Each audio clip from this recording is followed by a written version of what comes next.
Now, before we go on any further, I do want to adjust some settings, and I also want to disable some plugins. The first thing I want to do is go over here to plugins and click on install plugins. Now, these plugins are automatically installed when you install a fresh installation of WordPress through Hostinger. I definitely recommend to go ahead and deactivate these ones. So I'll click on all of these except for the Lightspeed Cache.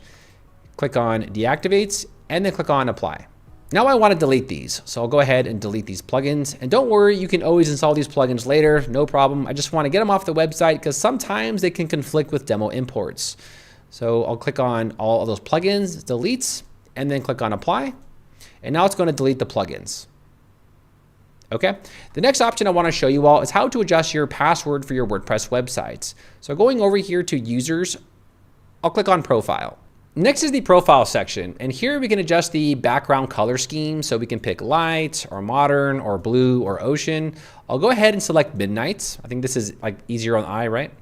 Scrolling down under the email, if you ever want to change your email for your WordPress website, you can go ahead and update your email right here. And scrolling down, if you ever want to change your password for WordPress under the account management, under new password, if I click on set new password, you can always enter in a new password for your WordPress websites. Once you adjust those changes, you'll then scroll to the bottom and click on update profile. Now, the last thing I want to do is disable comments on our websites. Now, WordPress originally started off as a blogging platform, so many people don't even use the blogging features, and you're going to get a lot of spam in your WordPress comments. So going over here to settings, I'll click on discussion.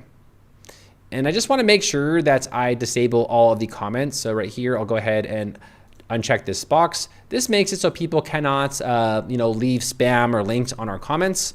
I'll just go ahead and disable all of these. I don't really want anyone leaving comments on my websites. Here under email me whenever, I'll also uncheck all these boxes.